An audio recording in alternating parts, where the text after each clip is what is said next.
Kagurabachi is a new-gen manga that has slowly been taking over the world without even an anime announcement to its name, the most recognizable face being, of course, our scarred hero bearing the final enchanted blade, Chihiro Rokuhira. But before Kagurabachi was even a thought, a different new-gen had gripped the cultural zeitgeist to the point where it's now fully integrated, Jujutsu Kaisen. This video, we're going to be taking the biggest collection of JJK's good guys and heavy hitters, the Shinjuku Raid Squad, and putting them up against the new-gen GOAT to see who comes out on top. Let's start off with the easy stuff. I've already scaled Chihiro in the past, and I'll link the video in the description. Chihiro's main mode of fighting is his enchanted blade N10. N10 is a katana that is imbued with 3 abilities as well as a form of no limits fallacy evolution through its true realm. Chihiro's base abilities are Kuro, which is basically Getsuga Tensho, Nishiki, a physical augmentation and support ability that allows Chihiro to maintain a top-tier spot in Kagurabachi's speed scaling, and Akka, an absorption and copying ability. Kuro has a variant evolved through the True Realm called Kuro Shred, which turns the ranged slash of Kuro into a spirit energy chainsaw coating the edge of Chihiro's blade. Also, Nishiki can be used on individual parts of Chihiro's body, and he can seamlessly switch between where he uses it. Finally, Akka does have a downside. Immediate exposure to sorcery will allow Chihiro to absorb and store only a single use of that ability. Chihiro is only able to chain together uses of Akka Crow through constantly clashing blades with Samura. The abilities Chihiro has copied so far are Invincible, Flamebone, Crow, and Suzaku. Invincible is a small building level explosion. Flamebone is an indeterminate AP amp.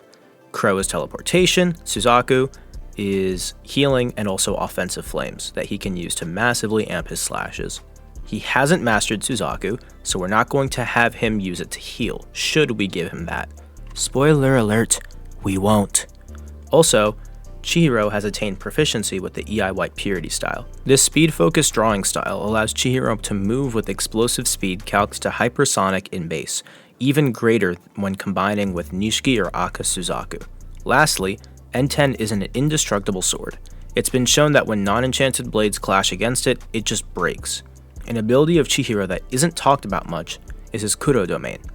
Against Hidehiko and Samura, Chihiro floods the area with Kuro goldfish that act as a massive sensory information that he can move through and teleport in via Akka Crow. Chihiro, through upscaling his own feats in the first arc against Daruma and Sojo, as well as his showings in the most recent fight against Samura, allows us to put Chihiro's current version with N10 at about large town AP, city block durability, massively hypersonic plus speeds, and eyes that can perceive and replicate any learned sorcery skill. Again, feel free to watch my video linked below with more information on the scaling and math for that. And with that said, let's move on to the meaty part of this video. I want to start scaling the Shinjuku Raid Squad by making it clear who Chihiro is running the gauntlet against. Chihiro is taking the place of Sukuna following the death of Kashimo.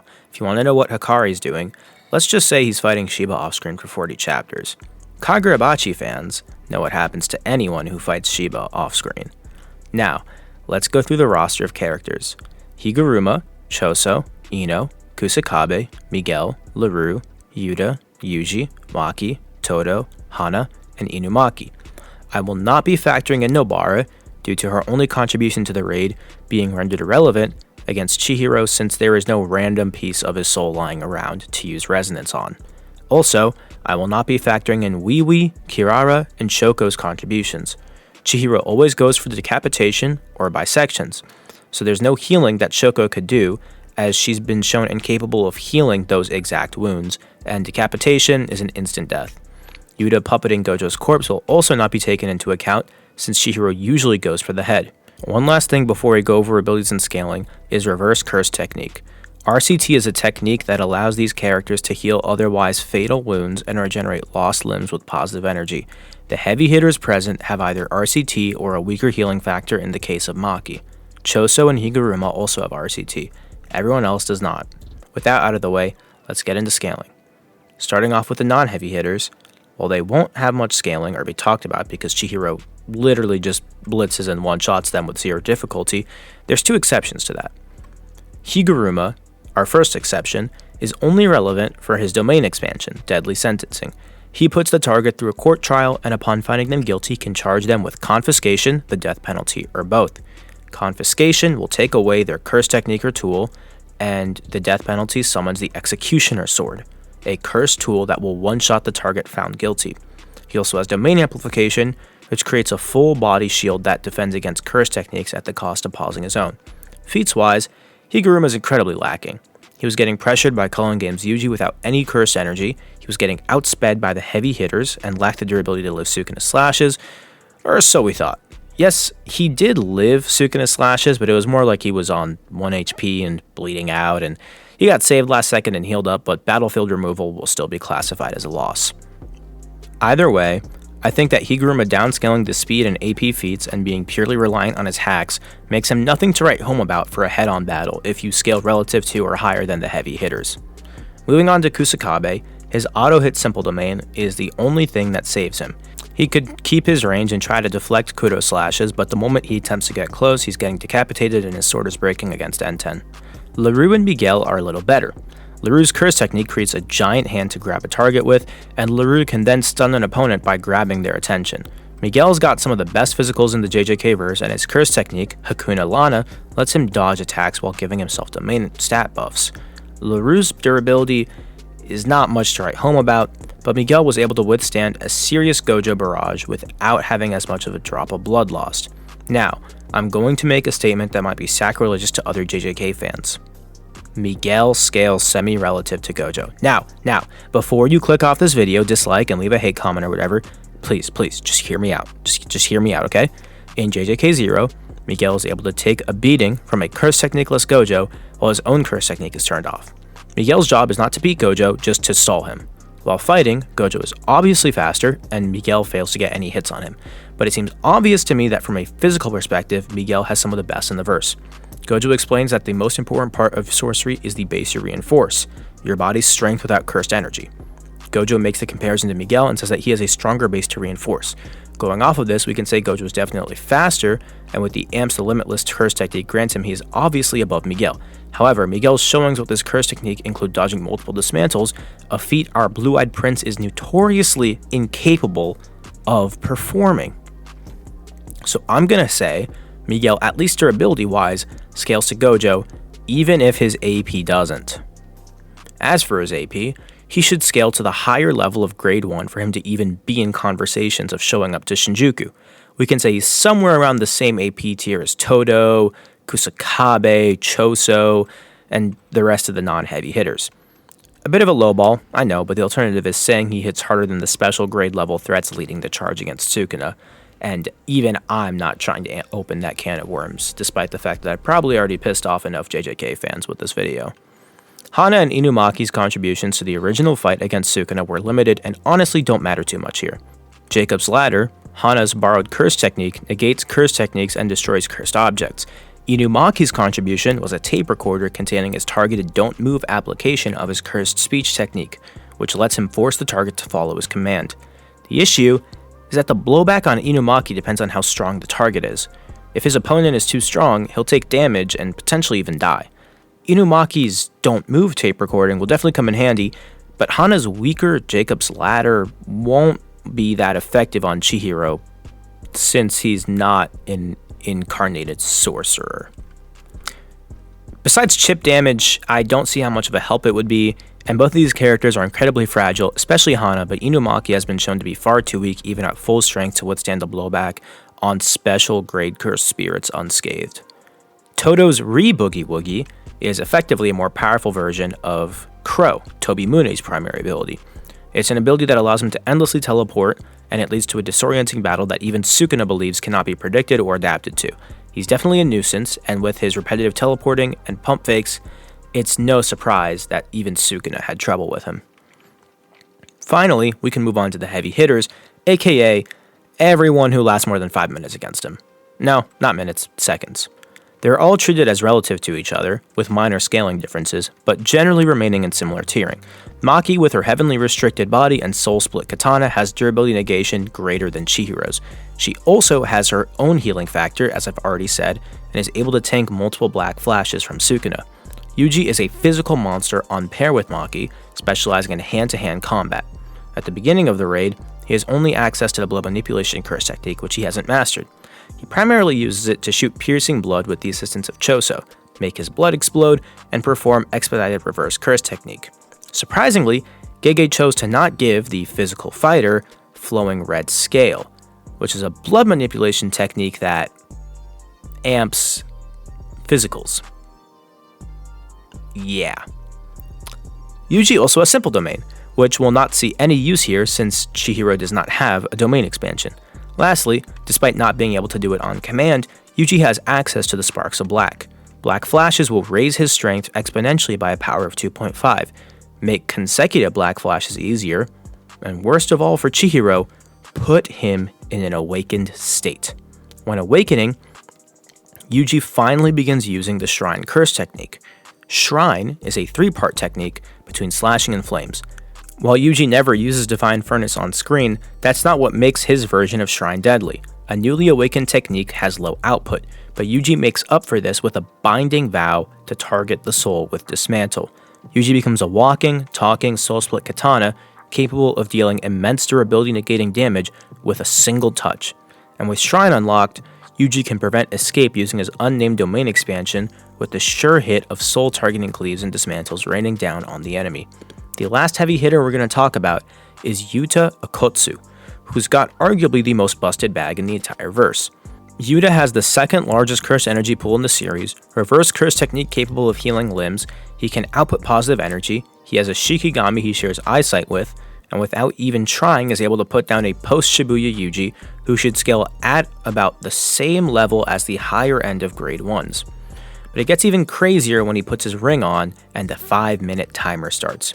Yuta's 5-minute connection to Rika allows him unrestricted access to his copy curse technique, which the fully manifested Shikigami is the external storage device for. Rika also holds all of Yuta's curse tools, from gauntlets to swords to anything you can really think of, it seems. And Yuta's got a good amount of curse techniques to work with. He has Sky Manipulation, letting him redirect attacks to not hit him and create a surface to strike on someone with an Icebreaker. He has G War Staff, an ability allowing him precog of the target's moves that he can maintain at all times due to sharing vision with Rika. He has Jacob's Ladder, the curse technique negating Evil Extinguishing Ray of Heavenly Light. Drew's Orbiting Shikigami, which creates an inviolable barrier, is something I don't expect you to use much, given he doesn't seem to use it that much in canon. And finally, the most relevant curse technique he has copied are Inumaki's Curse Speech and Yuji's Shrine. And this all ties into Yuta's game ender, his domain expansion, Authentic Mutual Love. With a selectable sure hit based on his store of copied techniques, and a field of katanas randomly imbued with other copied techniques not chosen for the sure hit, Yuta has one of the deadliest domains in the series. Yuta's proficiency with barriers and the addition of Rika makes it so that fighting the Shinjuku raid squad will be a jumping situation for Chihiro. JJK's speed tiering has always been contentious when we go from a character reacting to and grabbing a bullet to barely keeping up with a Mach 3 Curse Spirit. I'm of the opinion that the recent information takes priority in a story, which makes me want to put the heavy hitters in the Mach range. Now, I know since someone's going to say it, I'll address the elephant in the room right now. Hikari's very contentious lightning feats against Kashimo. I'm going to be honest, yes, Hikari is visually registering and processing the lightning before it hits him, but he's not physically moving or dodging it. It's very contentious, and I don't want to open that can of worms. If you think they're lightning speed, then they're massively hypersonic plus in speed and can actually give Chihiro trouble with Nishiki. If you don't think that they're lightning time, then they're somewhere in the supersonic to hypersonic range.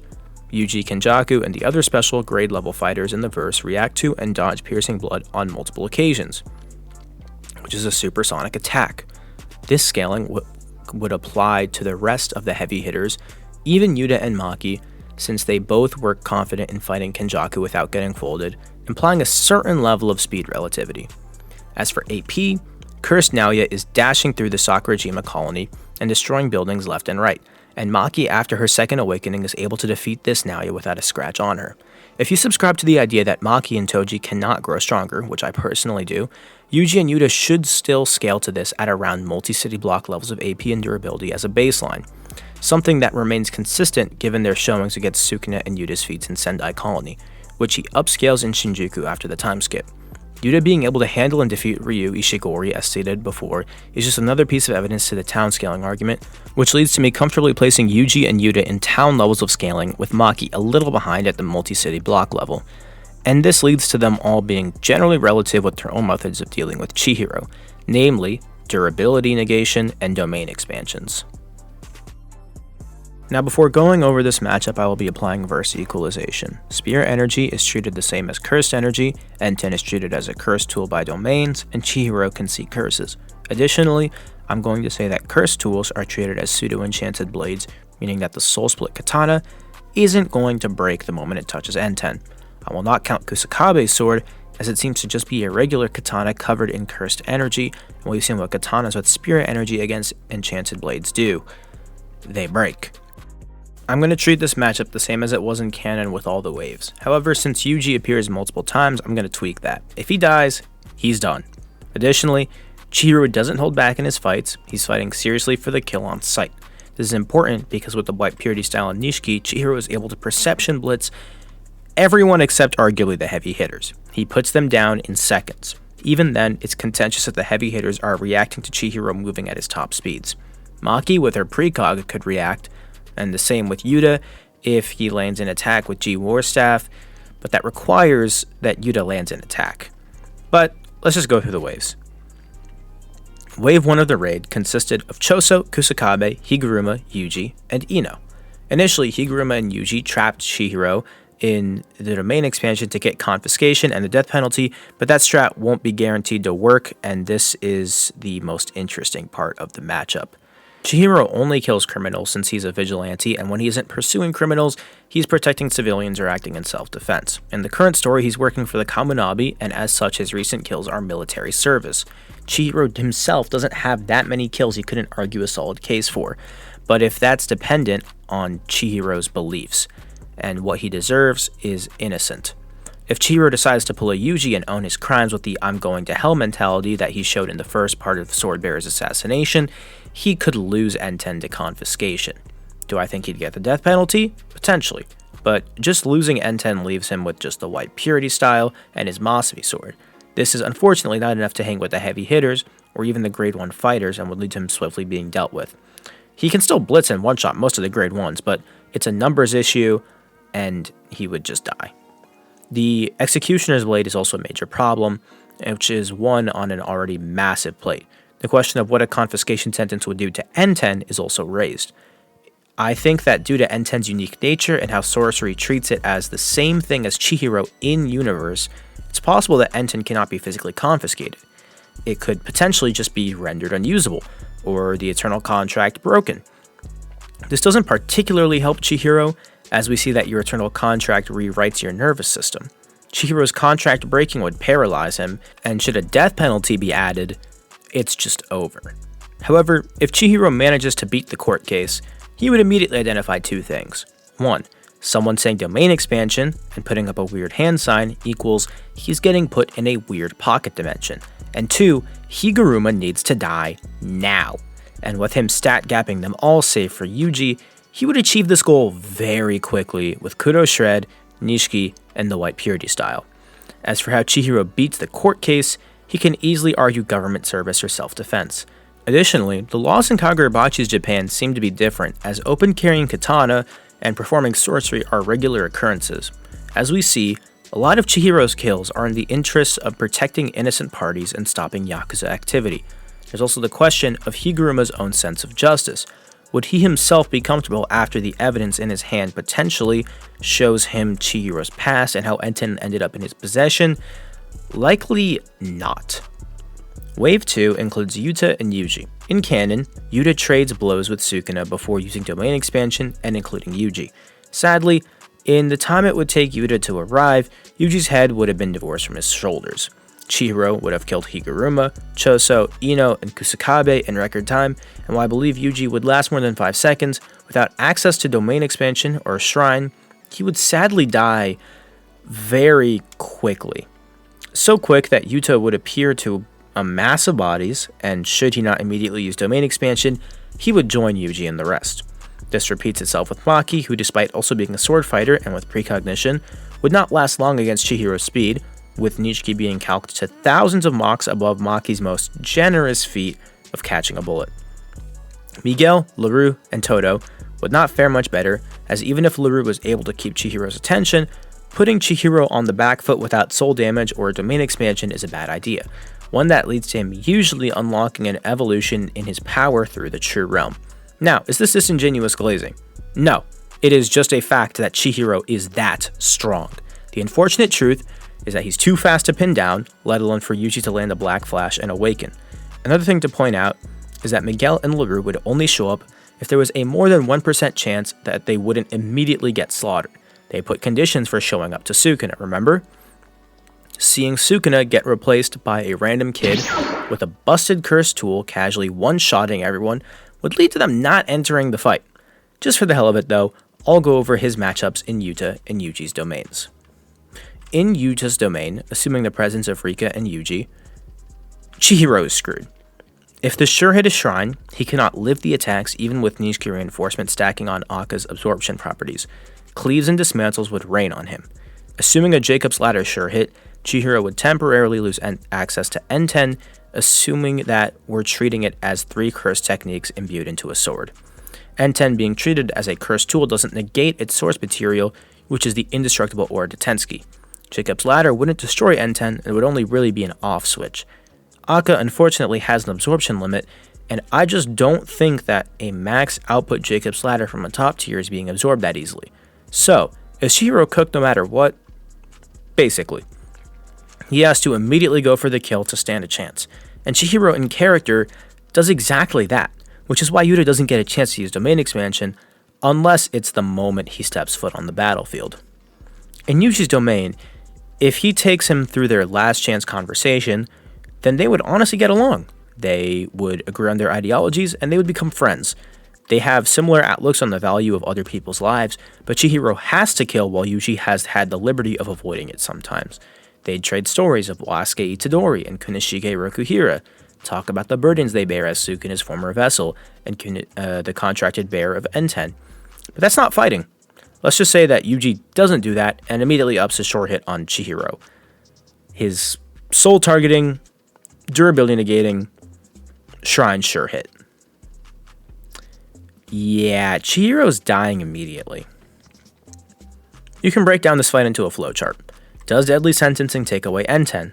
If yes, Chihiro dies. If not, Chihiro slaughters everyone on the field. Then, does Yuta immediately pop domain expansion on sight? If yes, Chihiro dies. If not, Yuta dies, and everyone else dies later, or just refuses to fight, seeing him one-shot Yuta immediately. And even if Yuji somehow awakens, he has to use domain expansion immediately to stand a chance. The scaling difference really is that big. And with that said, thank you all so much for watching. I hope to pump out more content since I'm now done with my 100% playthrough of Silksong, and please keep your eyes peeled for a couple more analysis videos I've been working on.